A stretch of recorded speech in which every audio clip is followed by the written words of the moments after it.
Hello, all you lovely simmers out there. Seaweed from Tribal Soup Project here. Welcome to another episode of SIMsational. Today, I've got the 5th edition of the Ultimate Builder's Guide for you, and we're going to cover an in-depth usage of how to use the terrain manipulation tools.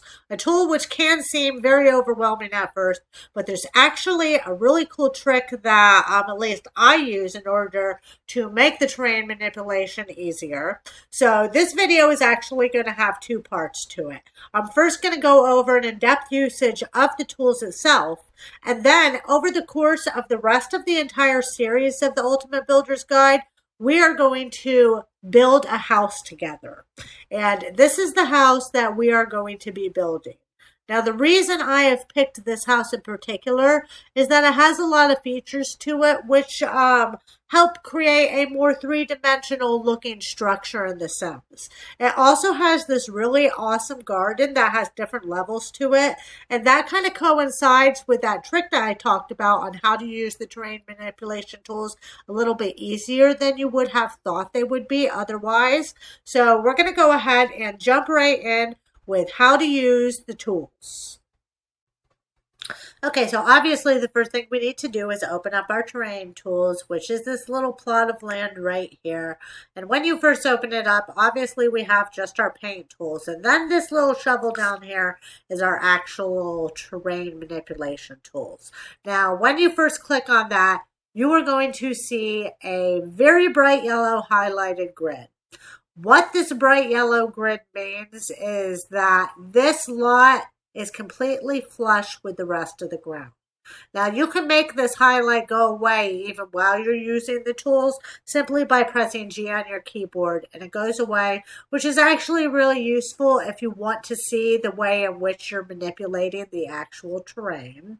So the first tool that we're actually going to go over is, of course, our raised terrain tool, this first little button here, and talk about these 2 sliders. We've got first our softness slider. And to explain what that means is I'm going to actually show you this with the paint tool because it actually is easier to explain with the paint tool. So this paint tool has the same exact softness adjuster as well. What softness means is it means the rate at which your tool is being applied. So if we zoom in here, we see our paintbrush, and on our paintbrush, we have it adjusted all the way to the middle. And we've got our small circle on the inside and our big circle on the outside.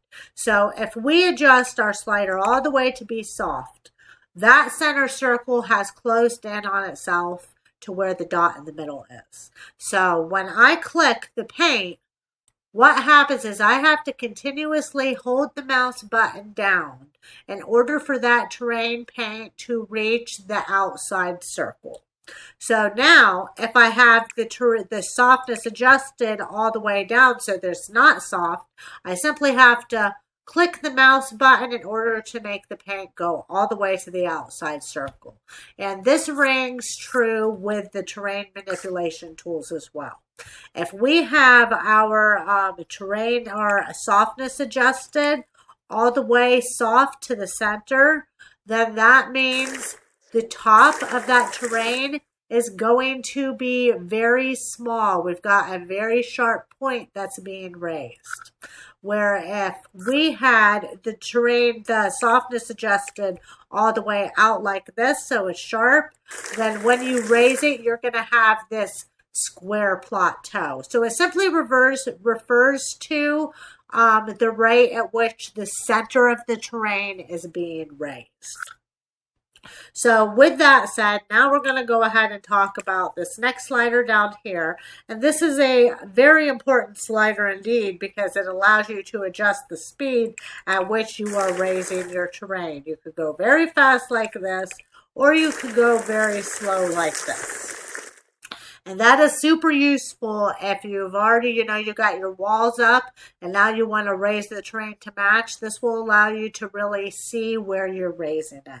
So a lot of times I almost always have this adjusted at least down to here like this so that I can really pay attention to what I'm doing. So yeah, so we have our raised terrain, and that's how that works. So now you can see that we have this raised terrain. On the side of the terrain, we have all these little lines. I want you to think of these little lines as steps. This allows us to know that when we put steps up, how high our steps are going to be. So obviously, if you're simply going to like raise your terrain and then put a porch there at the top of that terrain, you don't necessarily want steps that are as tall as they would be in this inside to your house to get to the second floor. You would really want them to be a little bit lower down. So when I grab these steps here, when I put it all the way close to the terrain, it's going to have very large step to get to the top.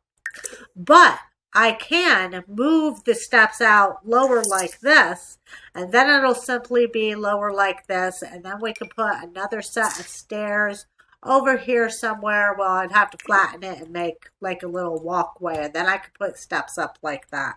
So that's extremely useful. It's actually, the game makes it so super easy to place steps. They just automatically go where you put them. So that's a really nice feature to have.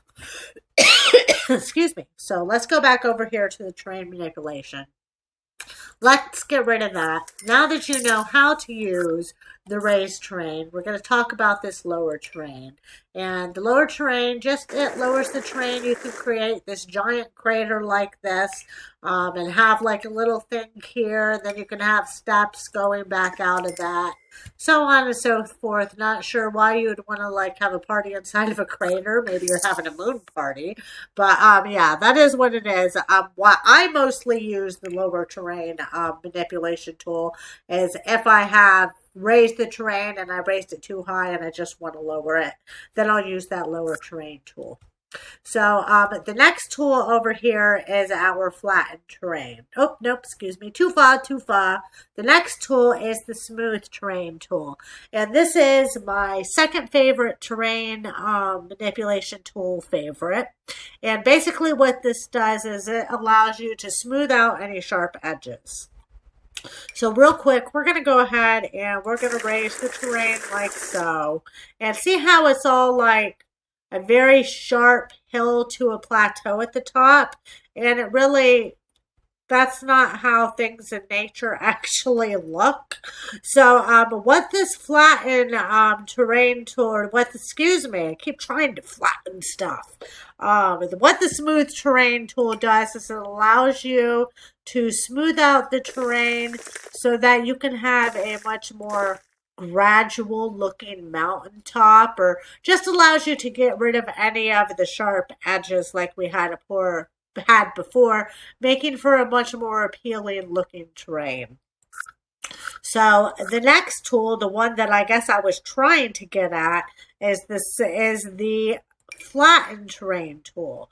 And real quick, let's go ahead and raise the terrain so that it's really sharp. Let's get rid of that. Get rid of this. So now let's raise the terrain so that it has a very sharp, pointy top like this. So now that we've raised this terrain and we've decided that's really the height we want our terrain to be.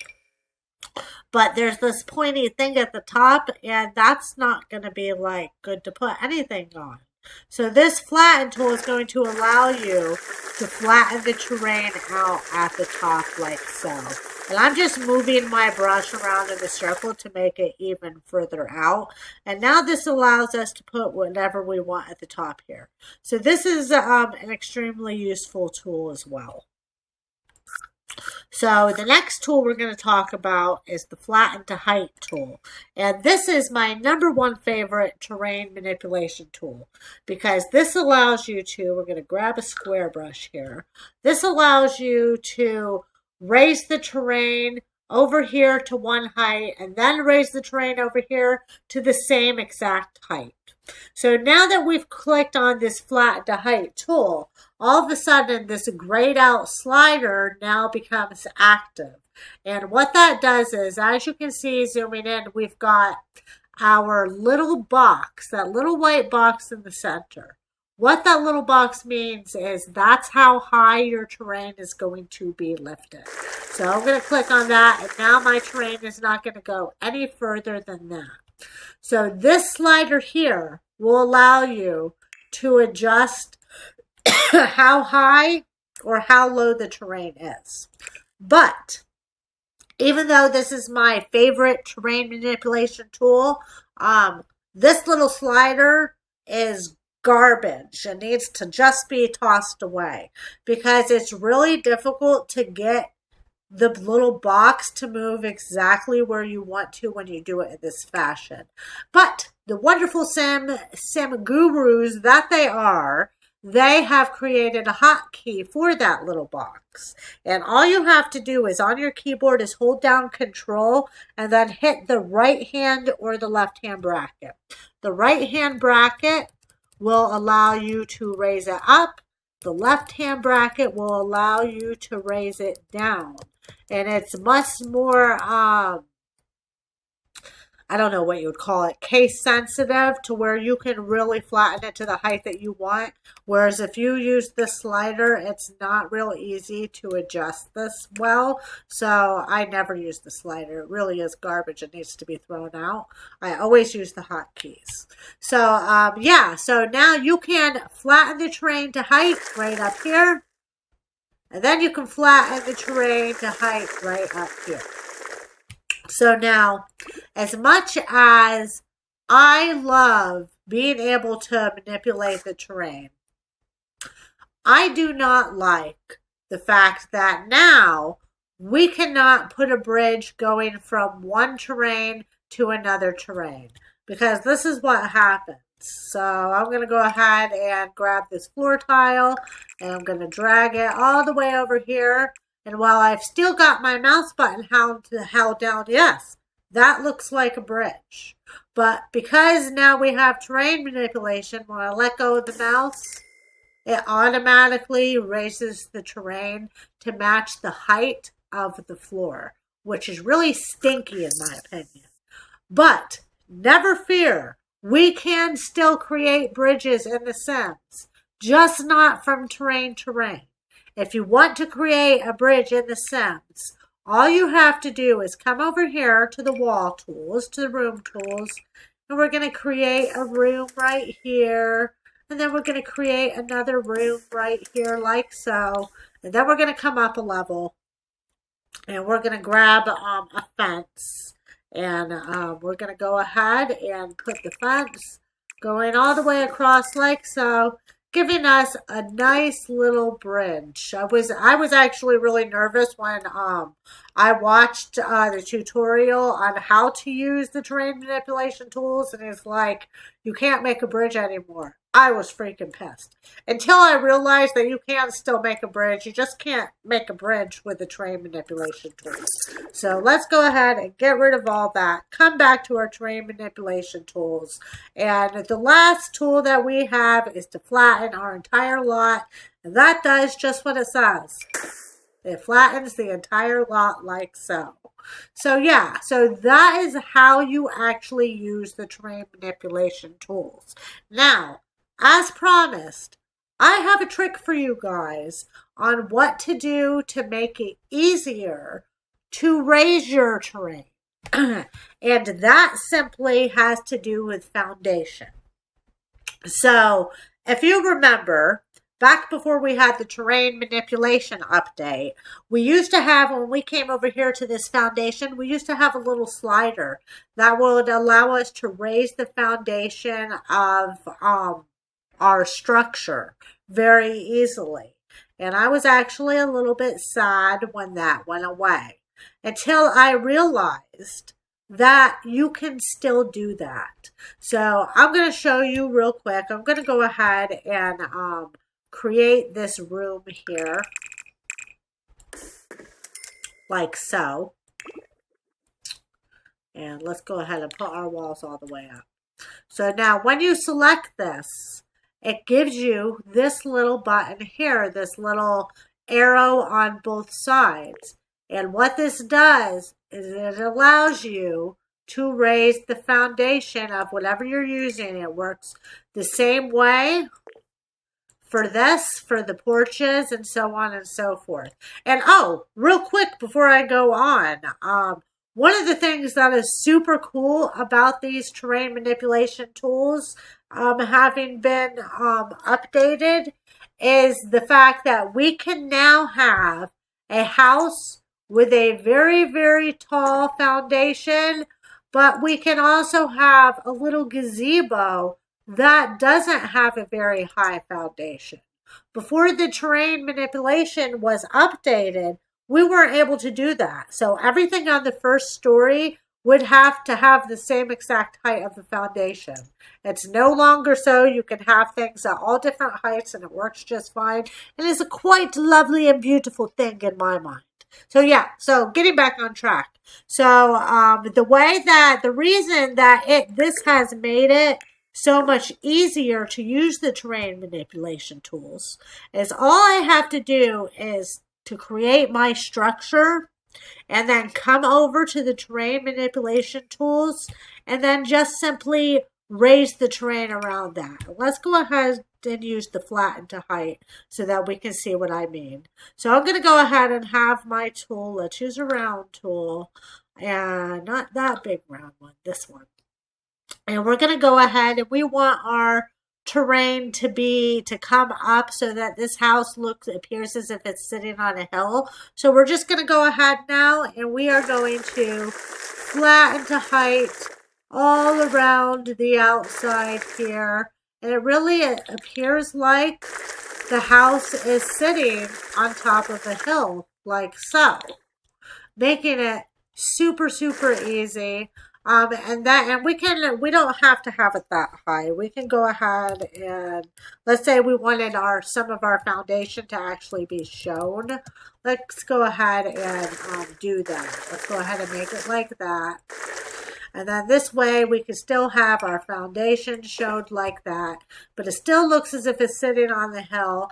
And then we can just come back in with this softness, this smooth terrain brush.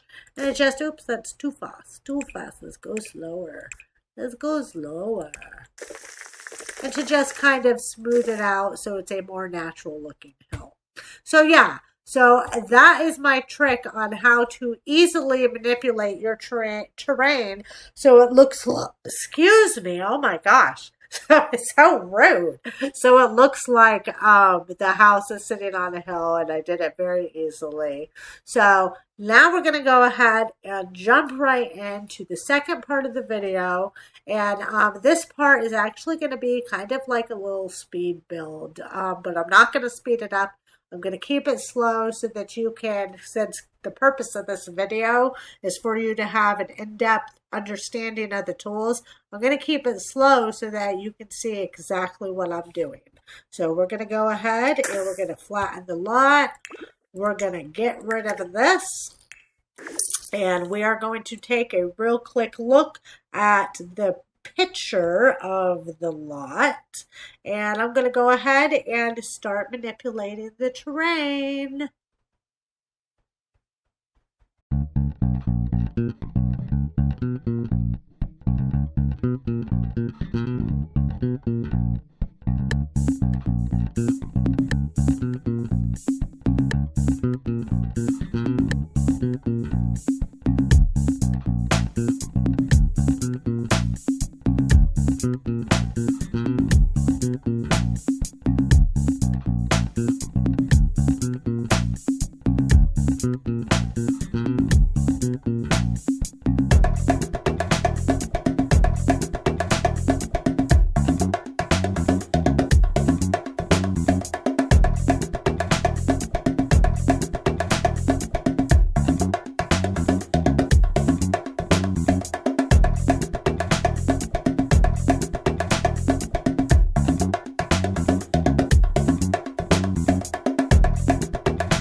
Alrighty, I guess that about wraps up our very basic outline of the terrain for our gorgeous house on the hill that we will be building together throughout the course of the series.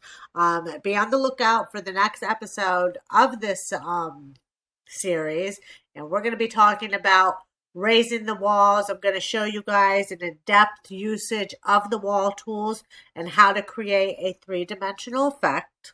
But I hope you guys enjoyed watching the video. If you have any questions or comments, please do leave them down into the comments below. I would love to answer any of your questions. I would also love to hear any of your tips that you have for manipulating terrain. If you do like the video, please do give us a nice little thumbs up. Subscribe to the channel. Check out the website and see some of the other cool stuff we got going on out there. And until next time, guys, happy simming, and I'll catch y'all later. Bye!